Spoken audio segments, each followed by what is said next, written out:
Good day. I am your host, Craig Wynn, and this is the Yahowah blog. Today's program is going to be about the covenant, what it represents, how you can participate in it, what God is offering, and what he expects from us in return.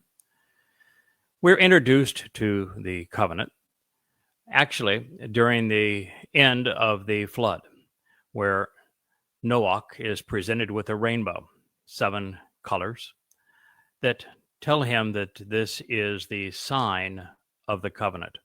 He wasn't presented any details as to what he should do to participate in the covenant. He wasn't even told what the benefits of the covenant were, but we can infer all of them from the story. For example, the single most important aspect of why Noah was chosen was revealed by Yahweh. Do you know what it is? It wasn't that he was a preacher. It wasn't that he was religious. It wasn't that he was famous. It wasn't because he was a bigwig in the local community. Nope. It was because he disassociated from the religious and political establishment of his day. He lived set apart and separate from them. He was not religious. He was not political. He was not a social climber. He was set apart from all of that. Turns out that's the lone prerequisite of the covenant. And second, do you know why Noah benefited and was kept safe along with his family from the flood that ensued and took all of those with an asalma in the region of the Dead Sea, which is where this flood ensued? It's because he listened to what Yahweh said, and he responded, doing what God had asked. Turns out that is another of the 5 requirements of the covenant, that we listen to God and respond, doing as he asked.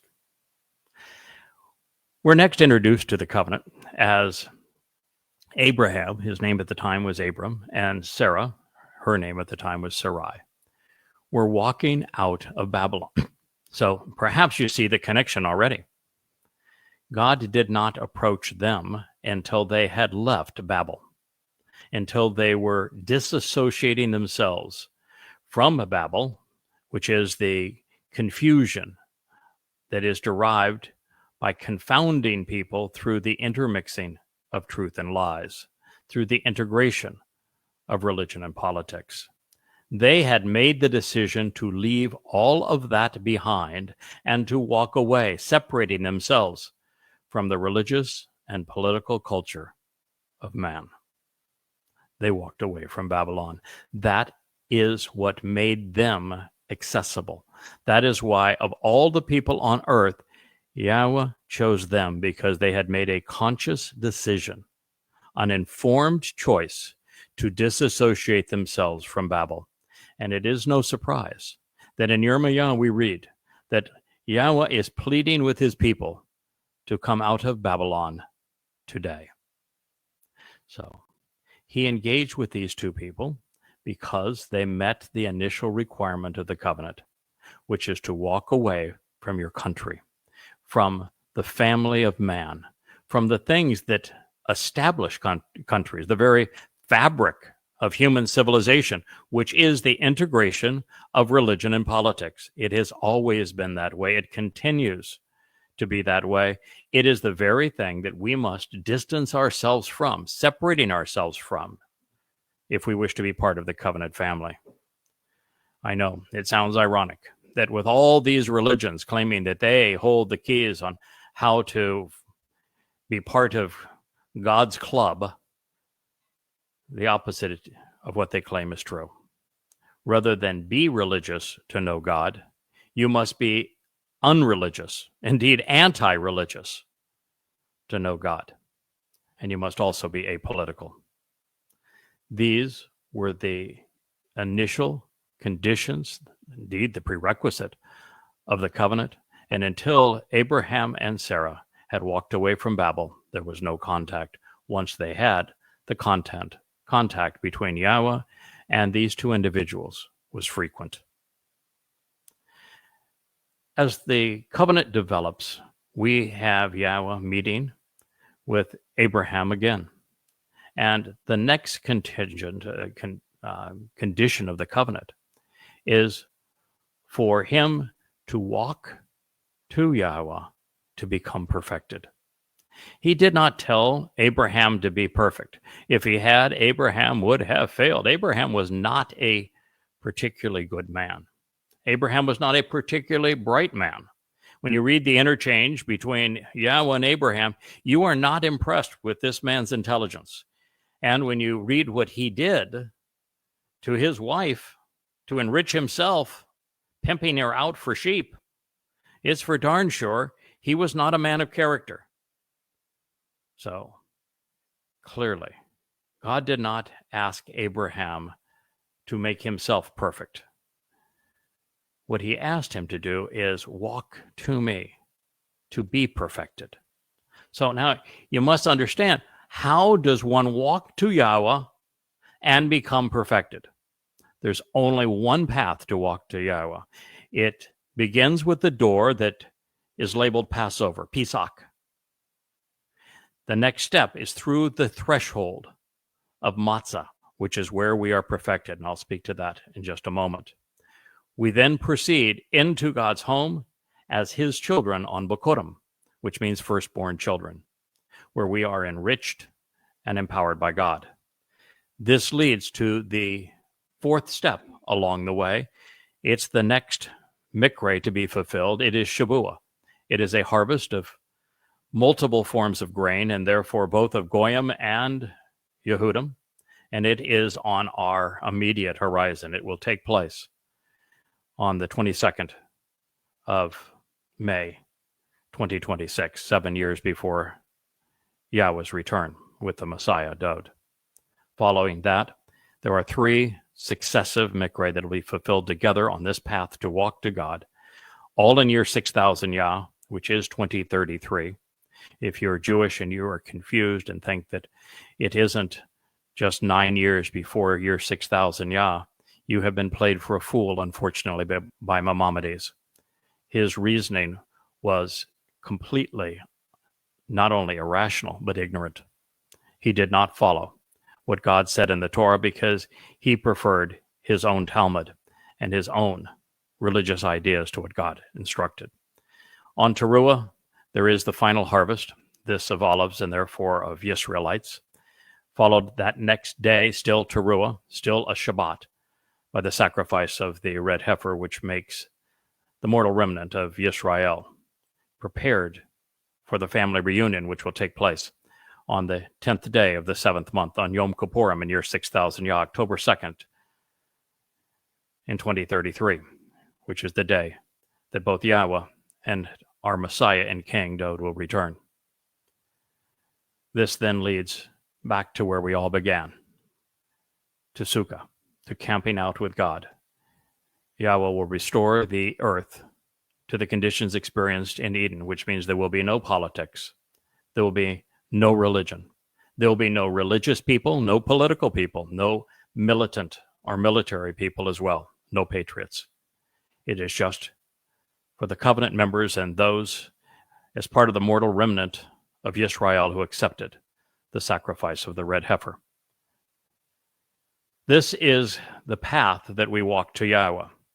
Now, since the instruction was walk to me and be perfect, become perfected, the only way to do that is to capitalize on the first 2 of the mikre. These are Moed mikre that Dod himself, our Messiah and King, fulfilled in his second of 3 lives.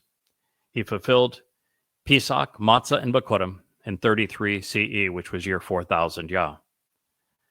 And on Passover, as the Passover lamb, his physical body, his bashar, served as the herald to open that door, to make it possible for us to move through this portal from being stuck in 3 dimensions and enter the 7-dimensional realm of Yahweh, and to be immortal as it relates to the 4th dimension, which is time.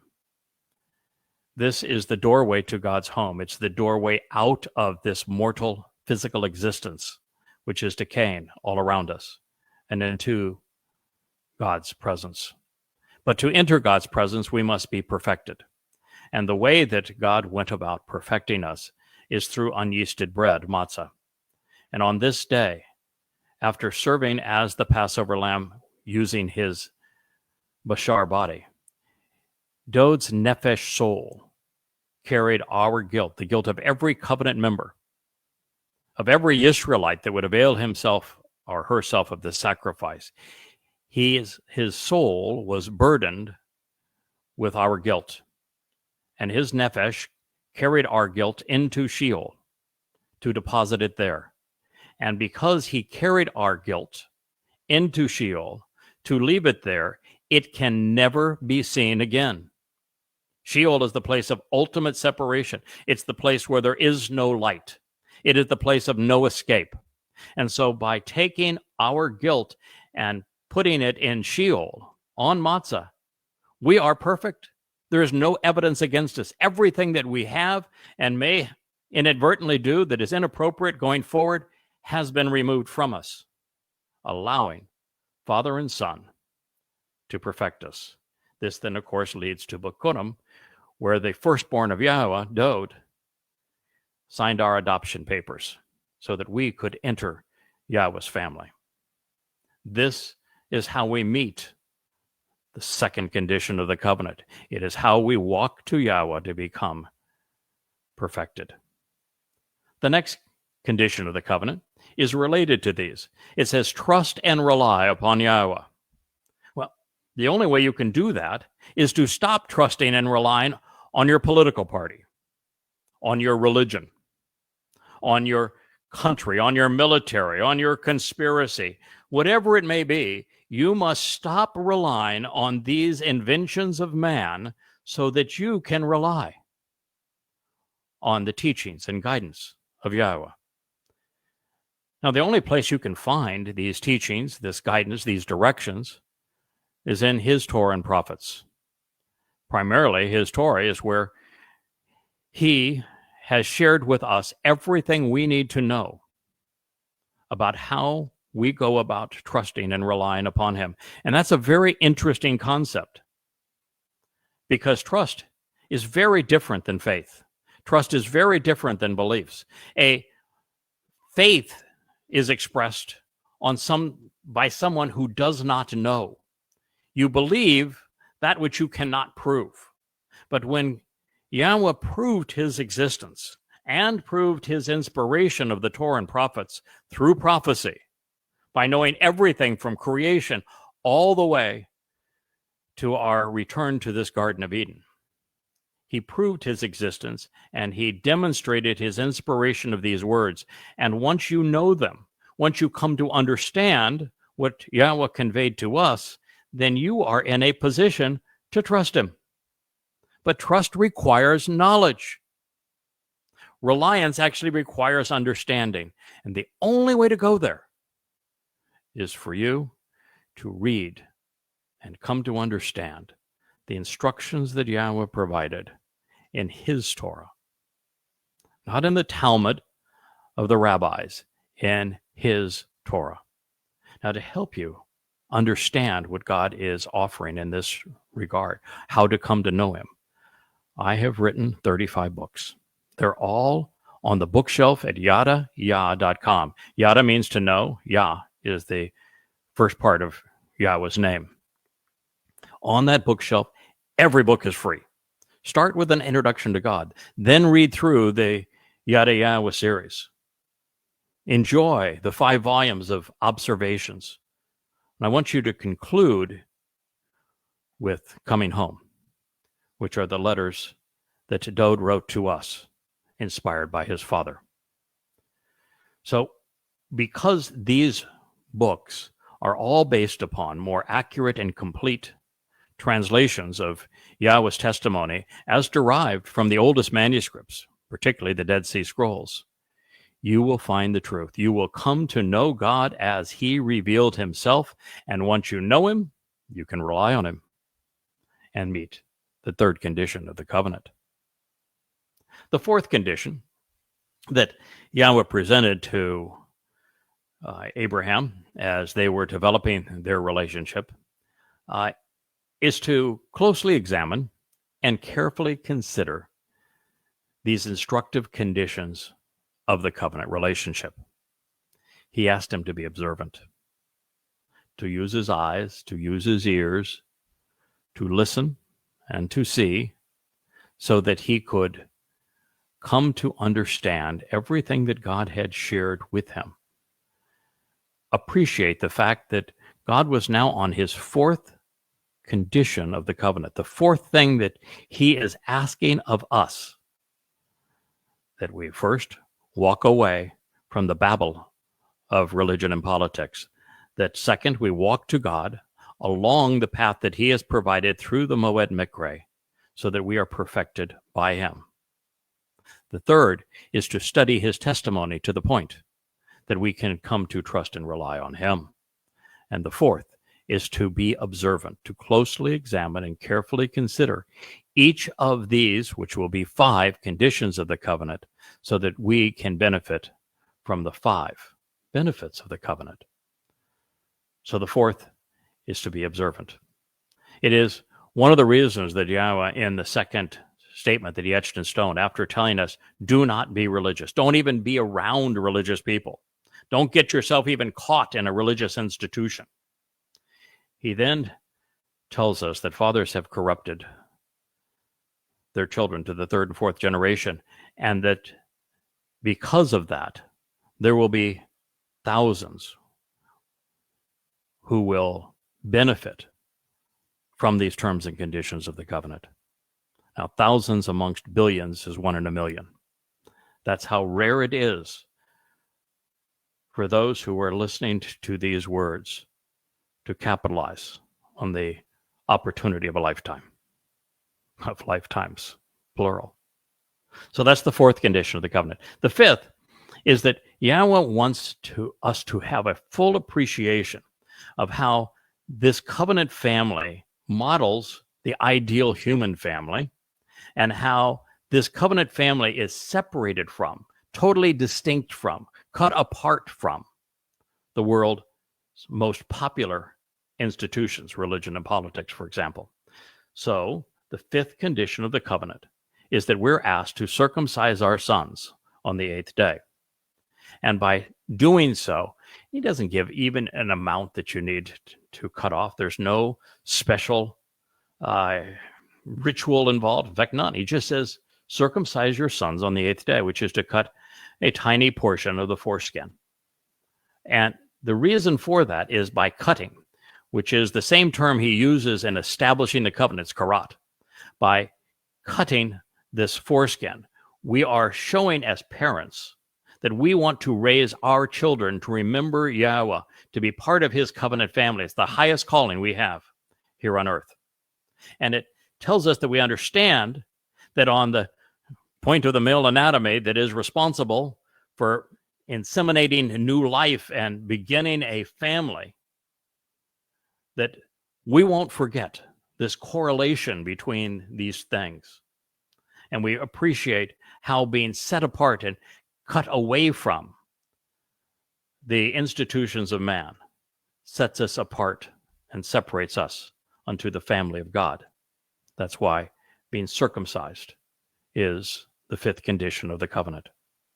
Now, for those 5 conditions, those who meet those 5 conditions, who accept those 5 conditions, who, going back to the time of Noach, listened to what Yahweh said, didn't argue with him, and opted to capitalize on his advice.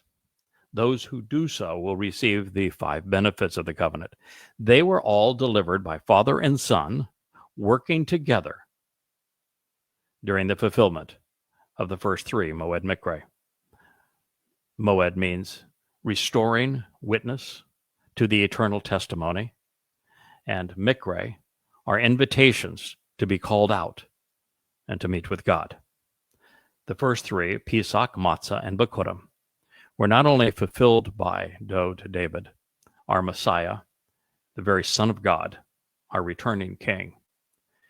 It is only when you come to know why he did so, when he did so, how he did so, and the result of him fulfilling Pesach, Matzah, and Bikurim, that you can truly understand the mindset of God and the heart of his chosen Messiah. I think that the single greatest discovery in human history is when, about 2 years ago, I was able to ascertain by reading Dode's Mizmor, his letters to us, and reading through the Torah and prophets, that it was Dode who was the Messiah, who was the Son of God, and he is the one who returned to fulfill Pesach, Matzah, and Bikurim. He was the Passover lamb. His soul carried our guilt into Sheol, never to be seen again. And the firstborn of Yahweh signed our adoption papers into this covenant family on Bikurim, firstborn children. And so by doing those things, we are immortalized, living forever as a result of Pesach. We are perfected and therefore able to live in Yahweh's presence forevermore on Matzah.